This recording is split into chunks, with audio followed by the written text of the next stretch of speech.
La densa atmósfera de la mañana posterior a la lluvia se cernía sobre la cicatriz, y la imagen de Elara arrodillada sobre el suelo fangoso, su dignidad se había desvanecido en silencio.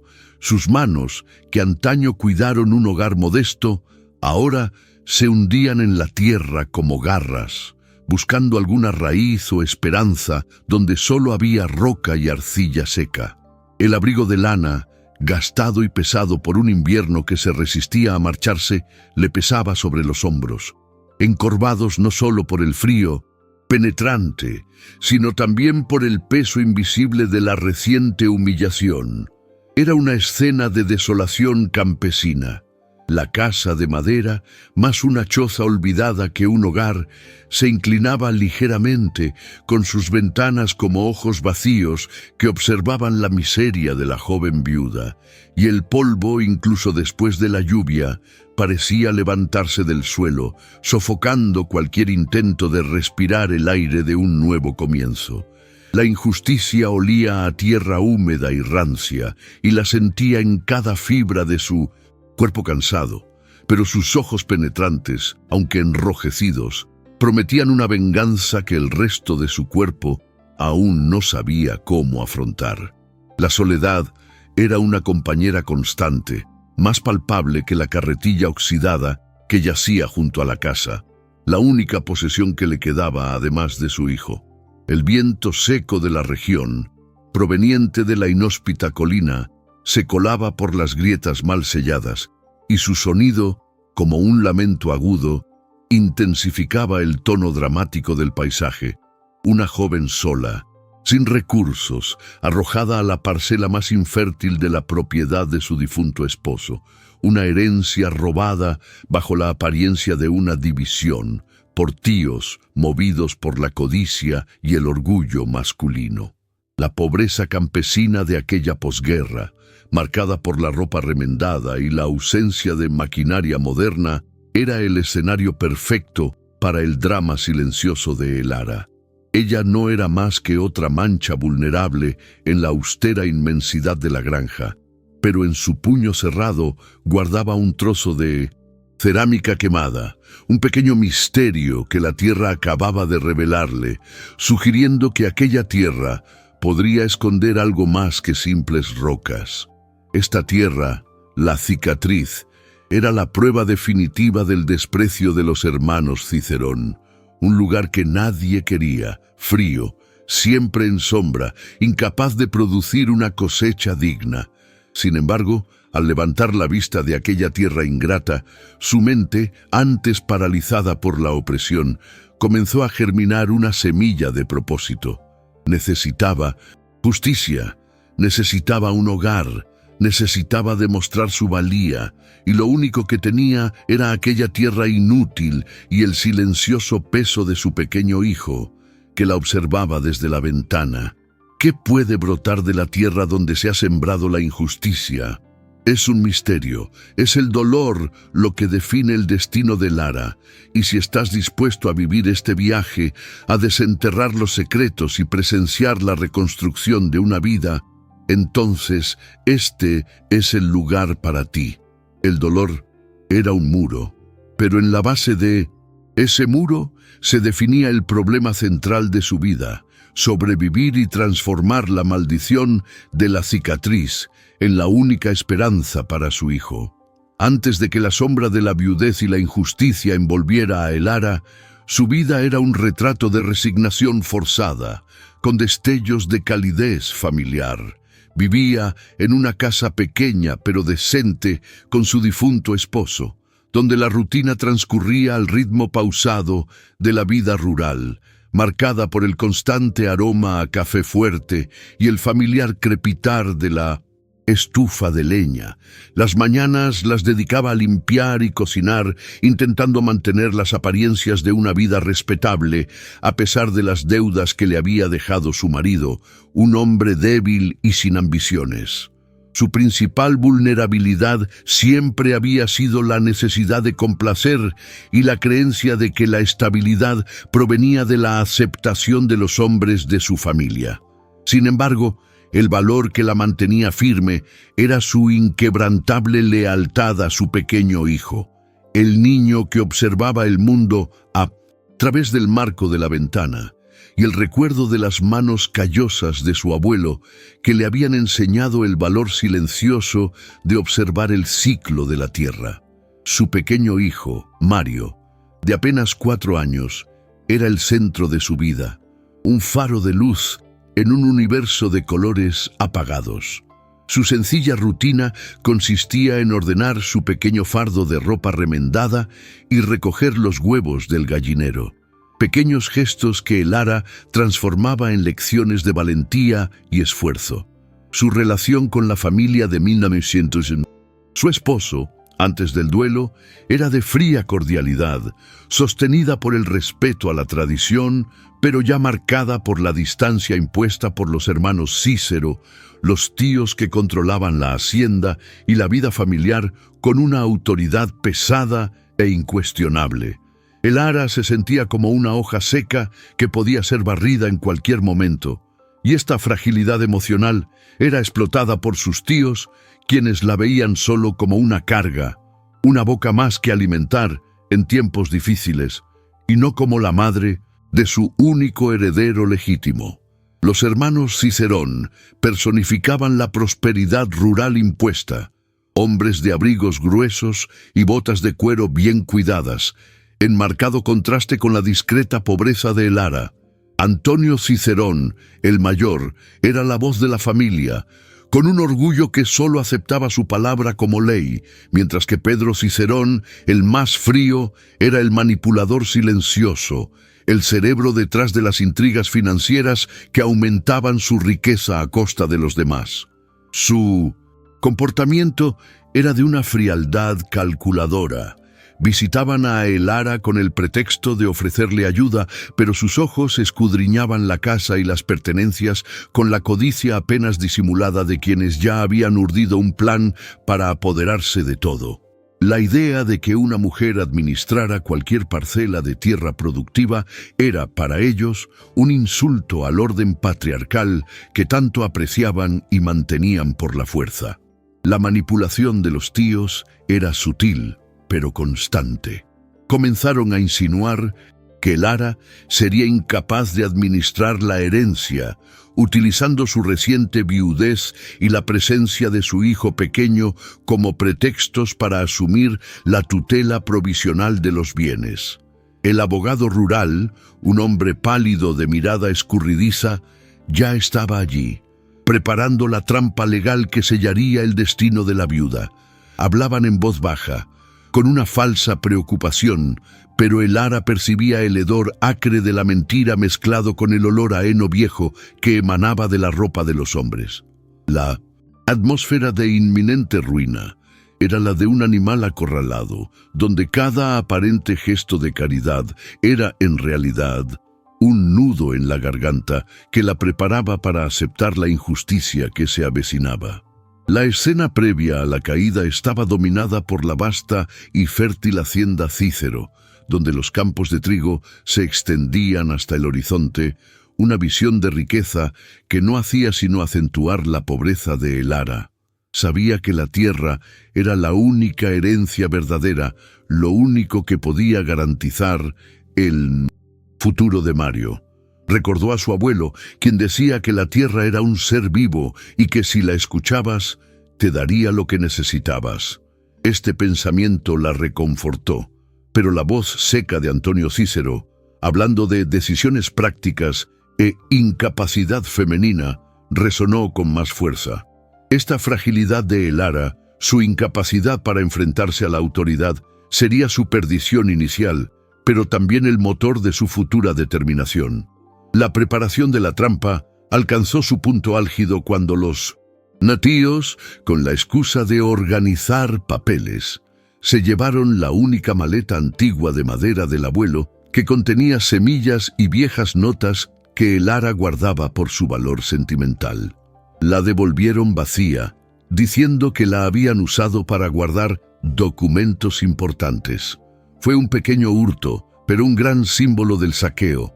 Lara, con la maleta vacía en las manos, sintió el primer atisbo de dolor, la certeza de que su crueldad no conocía límites. La inocencia de su hijo, que intentaba jugar con la maleta, era su único alivio. Este era el mundo antes de la destrucción, silencioso, rural, opresivo y con la inminencia de un golpe de estado que transformaría la resignación en absoluta desesperación. El día de la lectura del testamento amaneció gris y frío, con un clima que presagiaba nieve en las montañas y desolación. El antiguo despacho del juez de paz, una habitación polvorienta con muebles oscuros y olor a moho y papel viejo, parecía un juzgado improvisado, donde Elara entró ya condenada. Apretó con fuerza la mano de Mario, único testigo de su vulnerabilidad, mientras los hermanos Cíceros, imponentes, permanecían frente a ella con sus pesados abrigos como armadura contra cualquier sentimiento humano. El abogado sobornado, con su voz seca y profesional, comenzó a leer las complejas cláusulas, distorsionando cada palabra para favorecer la interpretación de los tíos. El silencio de la sala solo se rompía con el sonido del viento seco azotando la única ventana sucia, creando una atmósfera opresiva casi insoportable. El momento de la verdad llegó con la frialdad de una hoja. Tras una larga y confusa explicación sobre deudas, cláusulas especiales y la necesidad de proteger el patrimonio familiar, el juez de paz, un hombre cansado con gafas en la punta de la nariz, anunció el reparto de la herencia. Elara, en nombre de su hijo, recibiría únicamente la cicatriz, la parcela más árida, pedregosa y descuidada de toda la finca, con la condición de que se le transfiriera en usufructo, no en plena propiedad, hasta que el heredero alcance la mayoría de edad y pueda hacer un uso más responsable de ella. La pérdida material fue inmediata. La casa decente, los aperos de labranza, el pequeño rebaño, todo se entregó a los tíos para cubrir los gastos y las deudas del difunto. La reacción de Elara fue un silencio penetrante, no de aceptación, sino de conmoción y profundo dolor. Sintió como el rubor de la humillación le subía a las mejillas mientras los hombres presentes, el juez, el abogado y los tíos, intercambiaban miradas de desprecio apenas disimulado. Antonio Cícero, con fingida benevolencia, le tocó el hombro paternalmente y le dijo: «Es suficiente para una mujer, Elara. Es mejor que nada.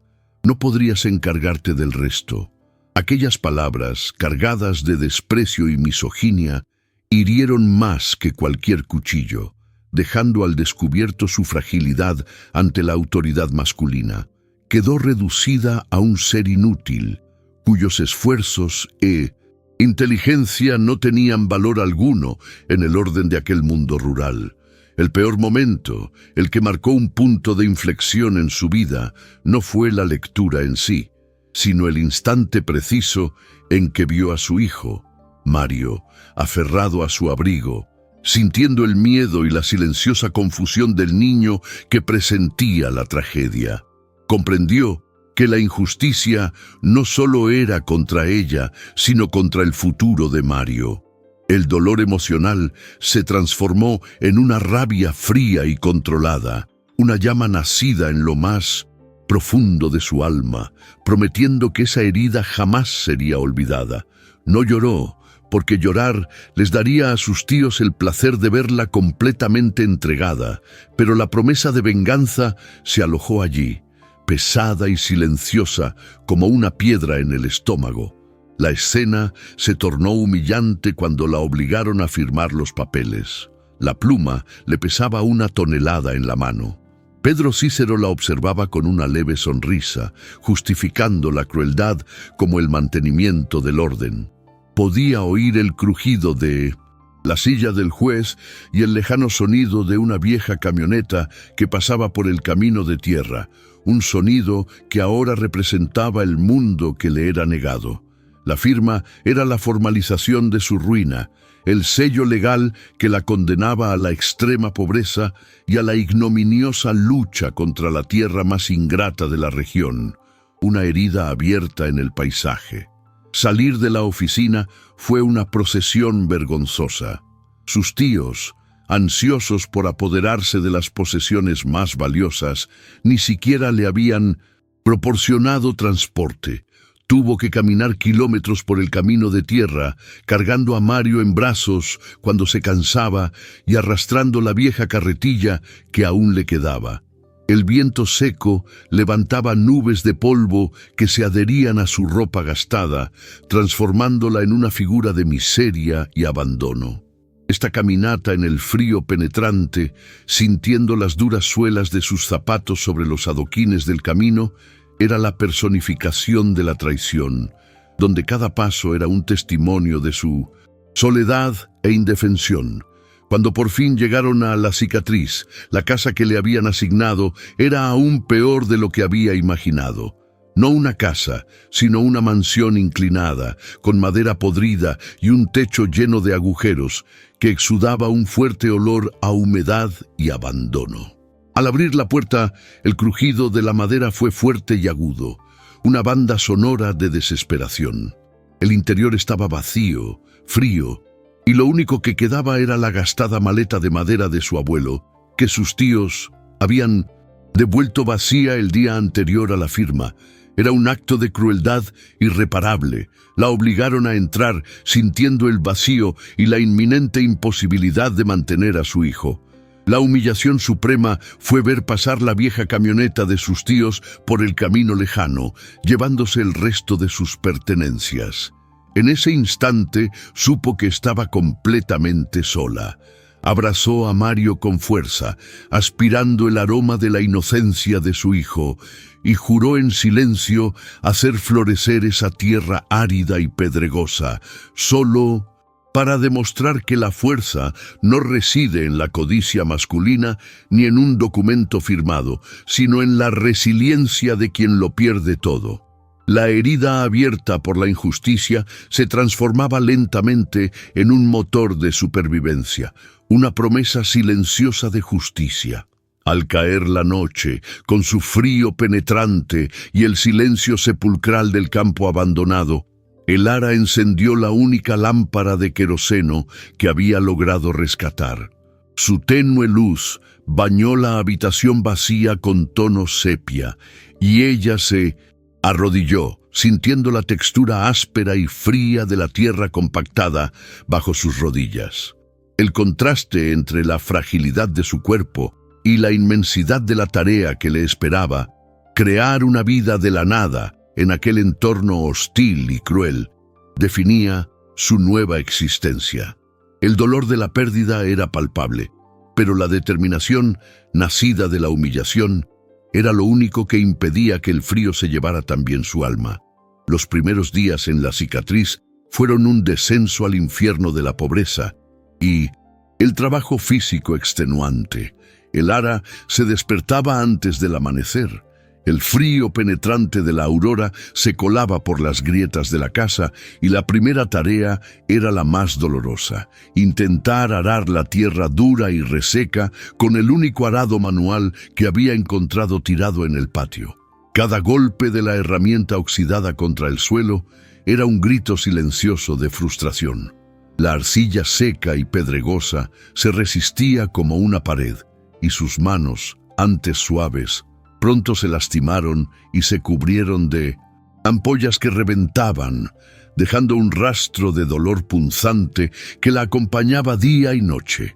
El olor a tierra y sudor se mezclaba con el fuerte y rancio olor a madera húmeda de la casa. El hambre era un desafío constante y humillante. La poca comida que había traído, un saco de frijoles y harina, debía racionarse con dolorosa precisión. Cocinaba en una estufa improvisada de leña, luchando por mantener el fuego con la madera húmeda que encontraba. El simple sabor de los pocos granos que preparaba le costaba tragarlo, no por falta de apetito, sino por el peso del fracaso inminente. Miró a Mario, su hijo pequeño, que la observaba con silenciosa confusión mientras comía y sintió la punzada más aguda, el miedo paralizante de fallarle a la única persona que dependía por completo de ella, una responsabilidad que aplastaba su voluntad de rendirse. El paseo para buscar agua era otra tortura diaria.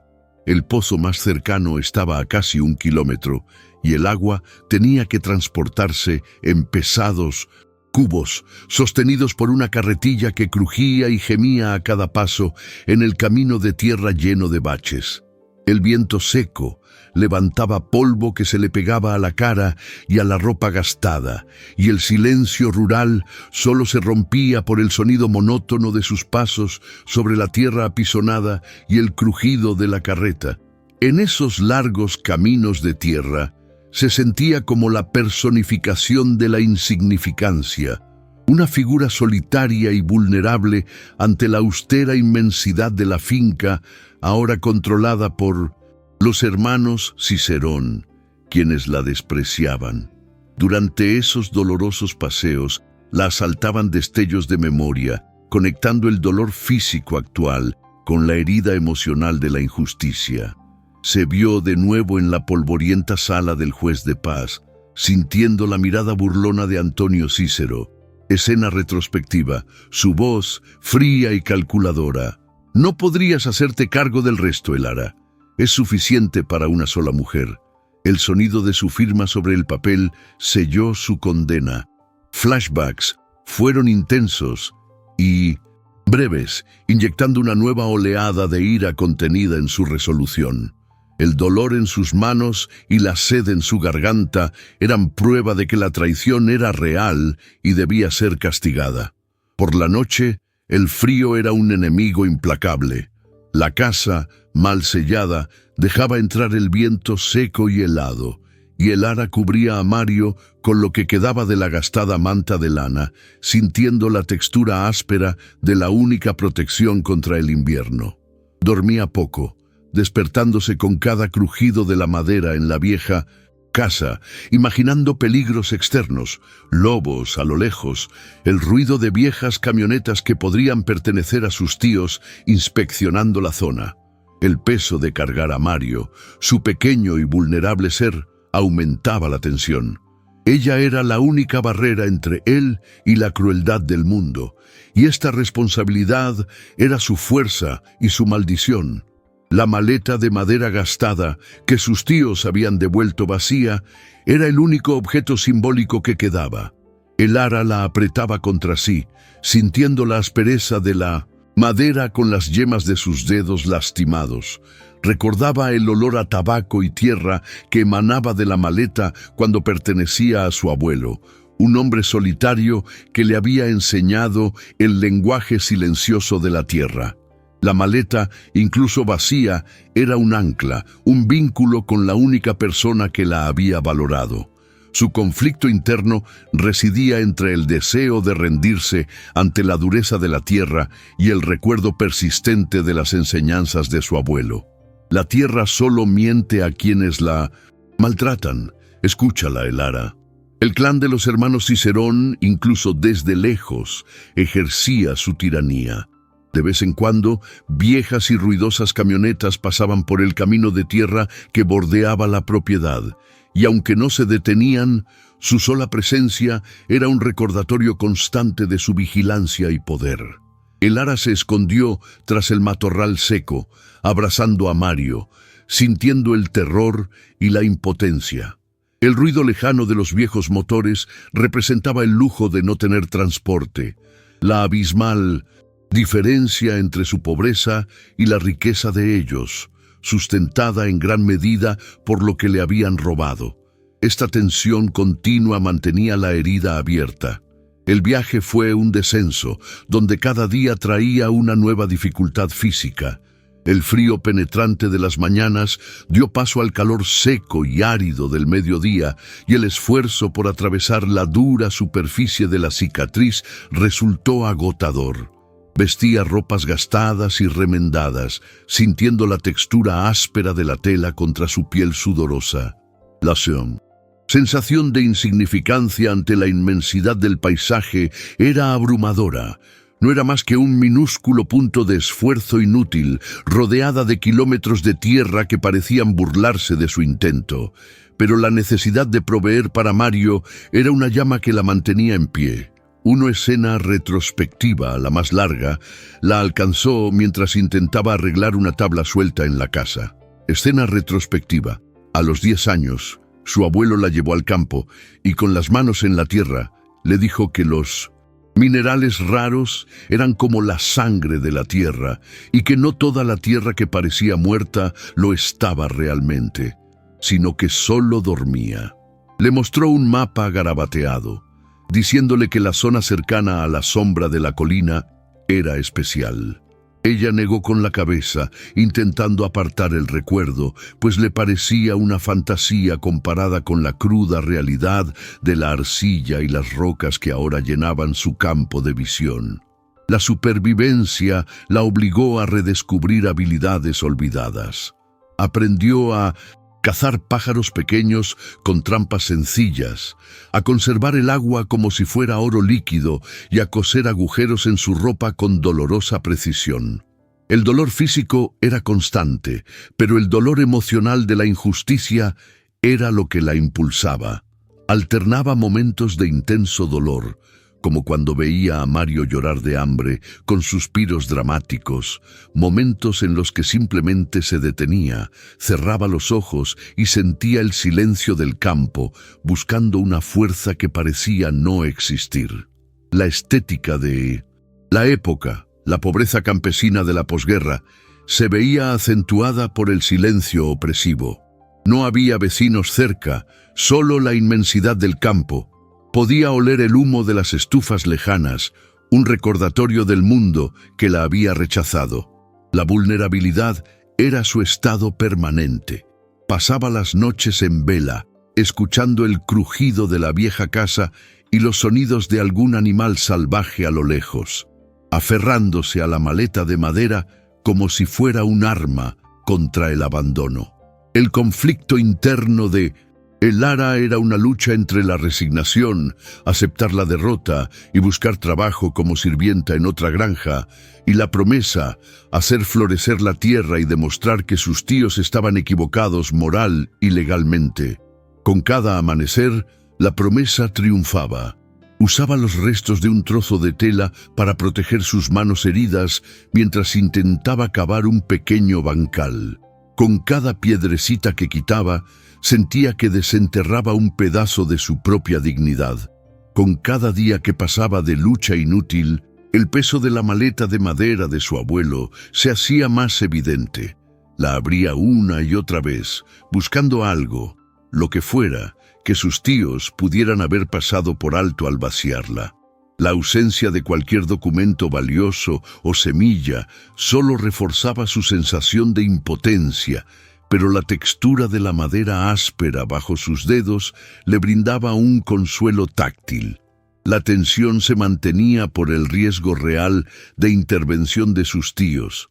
Lara sabía que si intentaba abandonar la cicatriz y buscar trabajo, lo usarían como pretexto legal para llevarse a Mario, alegando irresponsabilidad. La tierra, por inútil que pareciera, era su único refugio. El peligro era más humano que animal. El peso de cargar con Mario, aunque no físicamente, era lo más conmovedor. Lo observaba jugar en el polvo seco, el único niño en aquel paisaje desolado, y sentía el peso de un futuro incierto. Su vulnerabilidad fue la fuerza motriz que transformó la lucha por la supervivencia en una lucha por la resiliencia. Lara comenzó a observar la tierra a través de los ojos de su abuelo. Notó que, aunque la superficie era arcilla seca, los pocos arbustos que crecían allí tenían un follaje de un color sorprendentemente vibrante, un tono de verde nunca visto en los campos áridos de Cícero. Esta observación fue un pequeño respiro intelectual, un primer indicio de que la tierra podría, en efecto, tener un lenguaje que ella necesitaba aprender a descifrar. La pobreza era una constante presencia sensorial. el olor a humo de una estufa mal encendida, la falta de sal en la comida, el crujido del colchón de paja donde dormía con Mario. La textura de su ropa gastada le recordaba todo lo que había perdido. El primer atisbo de esperanza surgió cuando logró desviar un pequeño hilo de agua de lluvia hacia un recipiente metálico oxidado, asegurándose así un poco más de agua para el día siguiente. Fue un pequeño éxito, pero demostró que su fuerza interior estaba aflorando, impulsada por la necesidad. El regreso del agua, al atardecer, fue el momento más contemplativo. El sol se ocultó tras la inhóspita colina, proyectando largas sombras sobre la cicatriz, y la soledad pareció envolverla. Pero el dolor físico, en ese instante, comenzó a mezclarse con el satisfactorio cansancio del esfuerzo. Seguía en pie, y eso era una victoria. Tras otra mañana infructuosa, intentando romper la costra arcillosa de la cicatriz, el ara, presa de un agotamiento casi desesperado, comenzó a caminar hacia el límite más inhóspito de la propiedad, donde el suelo rocoso se encontraba con la sombra constante de la colina. Buscó leña o cualquier rastro de agua que pudiera haber brotado de la roca, sintiendo el viento seco azotarle el rostro. Fue allí, oculto por una espesa maraña de arbustos secos y espinosos que parecían guardar un secreto, donde descubrió el viejo granero abandonado. La estructura era de madera maciza, sorprendentemente más robusta que su propia casa, y estaba casi camuflada por la vegetación que había crecido sin control, exudando un fuerte olor a madera húmeda y heno viejo, empujando la puerta corredera que crujió con un sonido agudo y prolongado que resonó en el silencio rural. El ara inhaló el aire quieto, cargado de historia. El interior estaba oscuro, iluminado solo por las estrechas rendijas del suelo y cubierto por una gruesa capa de polvo y telarañas. No era una vivienda, sino un refugio temporal perfecto. Las paredes eran más gruesas, ofreciendo una protección superior contra el frío penetrante de la noche, y el techo, aunque necesitaba reparaciones, estaba intacto. Este refugio no solucionaba el hambre ni la injusticia, pero creaba un nuevo camino narrativo, ofreciendo seguridad física y un lugar de descanso que la frágil casa no podía brindar. El granero se convirtió en el nuevo centro de su supervivencia. Barrió el suelo de tierra con un trozo de tabla, sintiendo la fina textura del suelo bajo sus pies, y allí le preparó un rincón a Mario, resguardado del viento. La sensación de tener un espacio seguro donde respirar, aunque fuera temporal y polvoriento, fue el primer respiro dramático en su espiral descendente. Se permitió un momento de contemplación, observando cómo la débil luz del sol de la tarde se filtraba por las grietas de la madera, creando destellos dorados que parecían rozar el misterio oculto de aquel lugar. La vulnerabilidad disminuyó sutilmente, reemplazada por una cautelosa esperanza. El misterio residía en la propia tierra. Mientras limpiaba, el ara notó que la tierra compacta bajo una capa más profunda de polvo era inusualmente firme, casi como cemento. En el centro encontró un pequeño fragmento de cerámica quemada que no pertenecía a la cerámica común, sino que presentaba extraños símbolos como arañazos y puntos grabados. El objeto estaba envuelto en tierra oscura con un peculiar olor mineral. Era un artefacto, un vestigio de un pasado olvidado, lo que sugería que este refugio, en los límites de la propiedad, podría haber sido utilizado por otro tipo de personas o con otro propósito, antes de que la codicia de la familia Cícero se apoderara de la zona. El descubrimiento generó un bucle, la expectación se palpaba en el aire. Si la cerámica tenía algún significado, quizá la tierra ridiculizada por sus tíos también lo tuviera. El ara guardaba el fragmento en el bolsillo interior de su gastado abrigo. La textura áspera del objeto rozaba su piel herida, sintiéndolo como una señal de que la cicatriz era más que una maldición. Era una pista silenciosa, un pequeño vínculo narrativo que conectaba su desesperación actual con una historia subyacente, un secreto que su abuelo podría haber conocido. El silencio de aquel lugar, antaño opresivo, ahora parecía encubrir una verdad. La primera noche en el granero fue un respiro de la tensión. El viento seco azotaba las paredes exteriores, pero no penetraba con la misma ferocidad. El ara durmió más profundamente, su cuerpo exhausto por fin descansando, mientras Mario dormía acurrucado en sus brazos. El dolor de la injusticia persistía, pero se atenuaba con la certeza de que ahora tenía un lugar donde sus tíos no esperaban encontrarla, un punto ciego en su vigilancia. El granero, con su olor a heno viejo y su aire misterioso, presagiaba un punto de inflexión aún por descifrar, pero que le daba la fuerza para afrontar el amanecer y las rocas de la cicatriz. Impulsada por el descubrimiento de la cerámica quemada, el ara dedicó el día siguiente a inspeccionar el granero con renovada atención.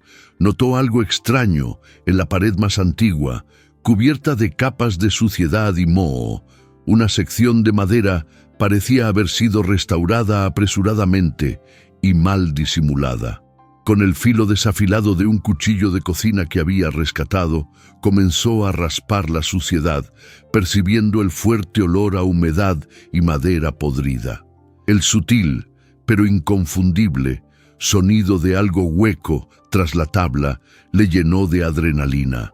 Con renovada esperanza, logró levantar la tabla suelta, dejando al descubierto un agujero sellado con un simple trozo de tela de lino vieja, cuidadosamente escondido.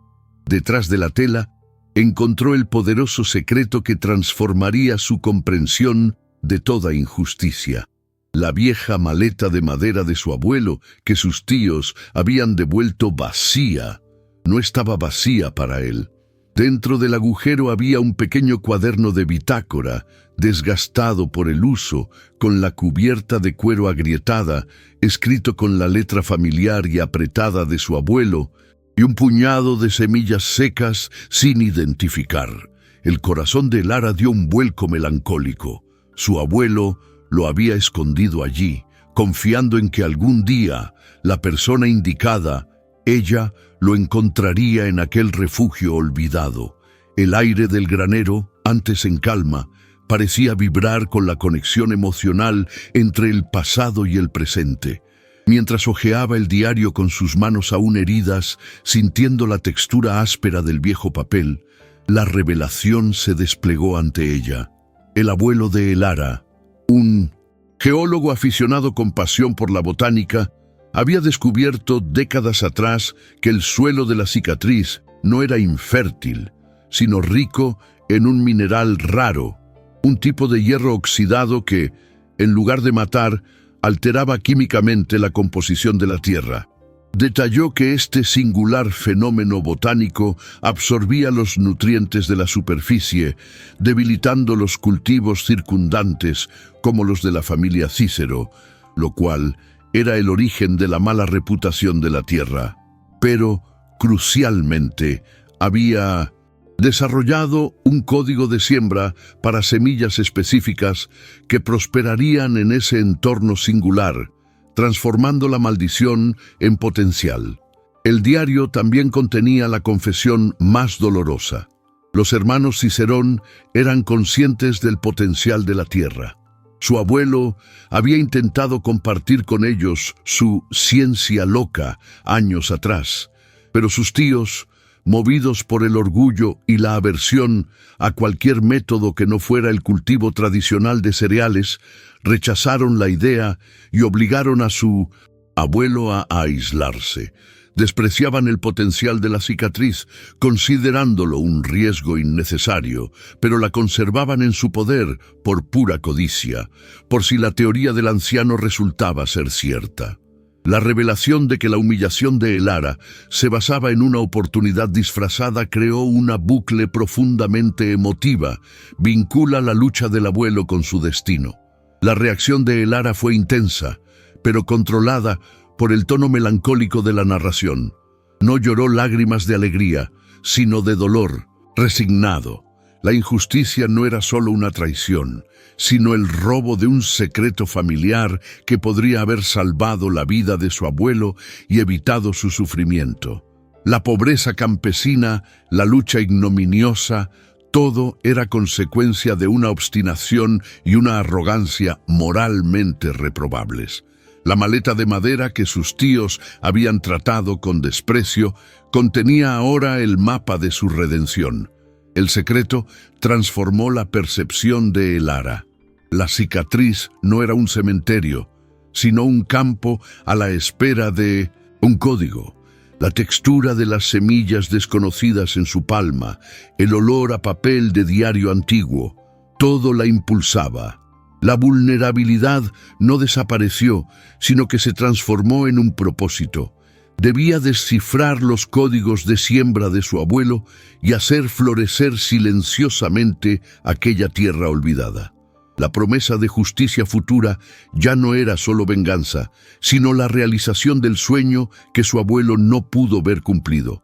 El descubrimiento del diario marcó el inicio de la silenciosa reconstrucción de Elara, transformando la desesperación en un trabajo metódico y persistente, guiado por la sabiduría del pasado.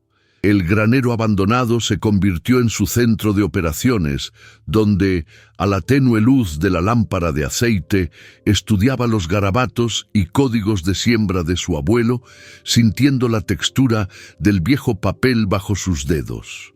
Comenzó a reconfigurar el espacio, limpiando telarañas, sellando grietas con barro y usando trozos de madera para construir un banco de trabajo improvisado. El olor a madera húmeda se mezclaba con el humo de una pequeña estufa de hierro nueva que había encontrado abandonada en el granero, lo que le permitía cocinar las alubias racionadas de forma más eficiente y con mayor calor. El trabajo agrícola, antes ingrato, ahora tenía un propósito. Elara ya no intentaba arar toda la tierra dura. En cambio, se centró en pequeñas parcelas selectas, siguiendo las meticulosas instrucciones del diario sobre cómo preparar el suelo rico en minerales. Usó el arado, oxidado con una renovada determinación, concentrada en desenterrar las piedras y airear la tierra oscura. Con cada hoyo que cavaba, sentía que desenterraba no solo la tierra, sino también el recuerdo de su abuelo, rescatando una enseñanza perdida.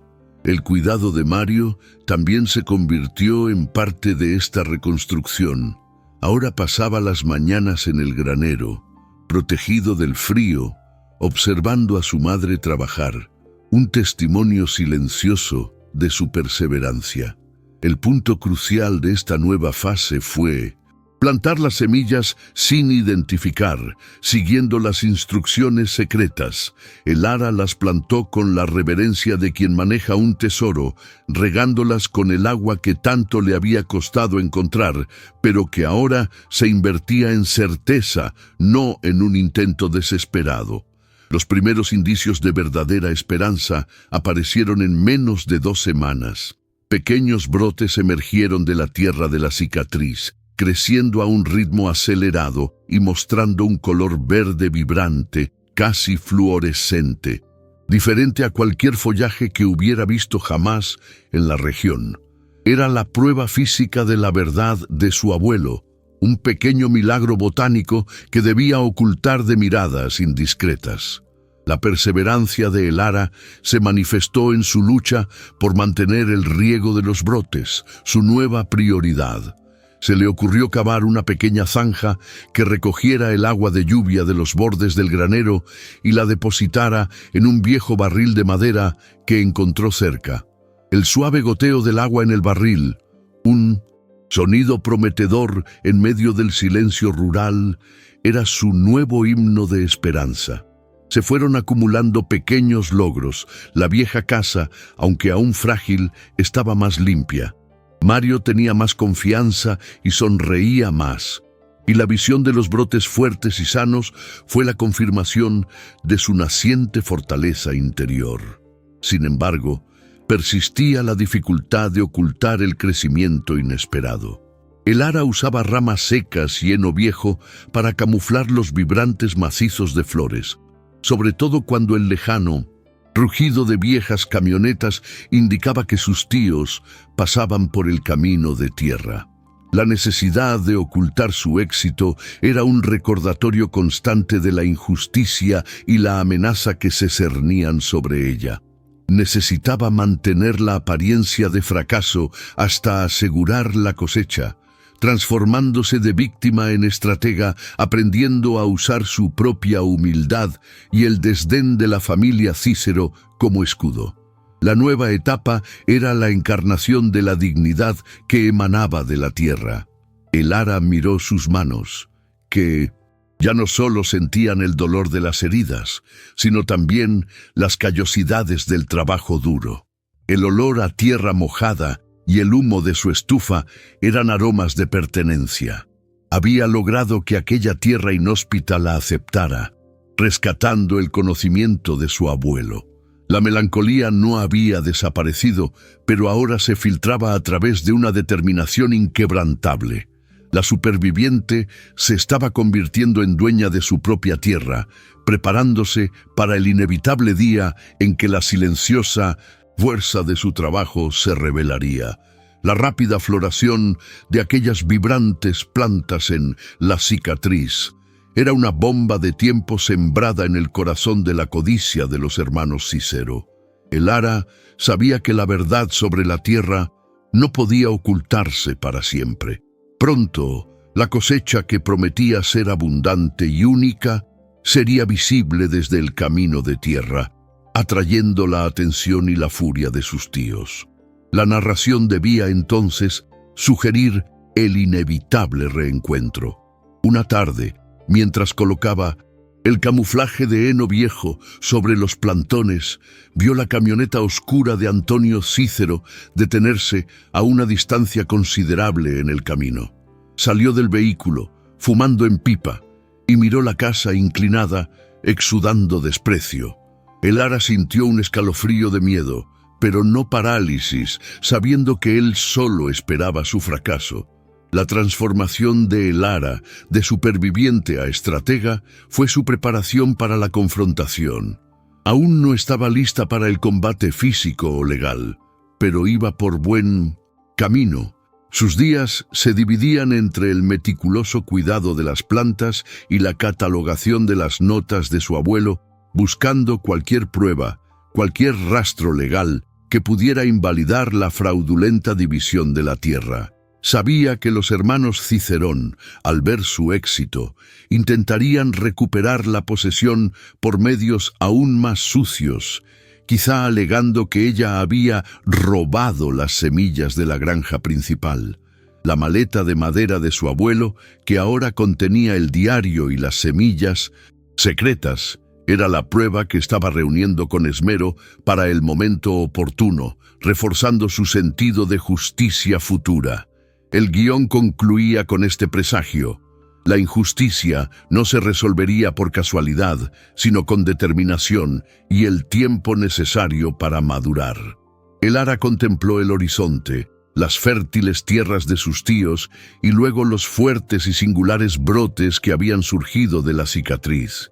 El dolor y la humillación aún persistían, pero se habían transformado en una promesa inquebrantable.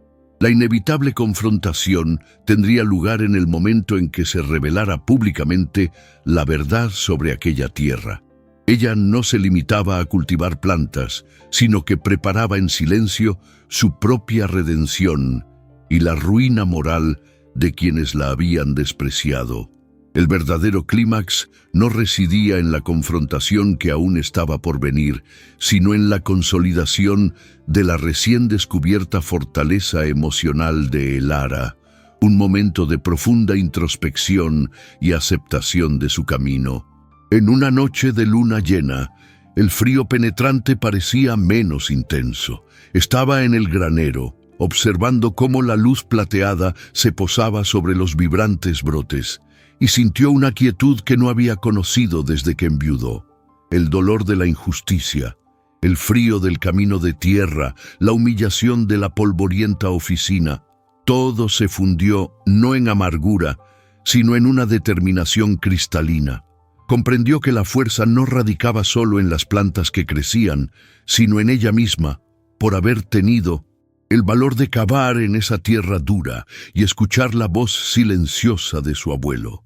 Esta conclusión era interna. La justicia externa aún no se había materializado, pero era inevitable porque el ara había cambiado.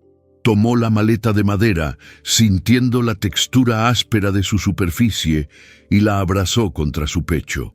Ya no era solo un objeto de recuerdo, sino un depósito de conocimiento y un símbolo de su nuevo poder. La impotencia que la paralizó en la sala del juez de paz se había transformado en propósito. El espectador percibe aquí una mezcla agridulce. El dolor persistente de la exclusión y el abandono rural y la silenciosa esperanza de que la verdad, como esos brotes, saldría a la luz inevitablemente. El ara salió del granero y se detuvo en la puerta, contemplando la oscura extensión de la cicatriz, ahora su hogar y su campo de batalla. El silencio rural solo se veía interrumpido por la brisa seca, y en el aire fresco percibió el aroma a tierra húmeda y a esperanza. Era una viuda, pobre, pero ya no estaba en la indigencia. Su historia apenas comenzaba, y el final no lo dictaría la codicia de los hermanos Cicerón, sino la fortaleza de sus manos y el secreto que guardaba.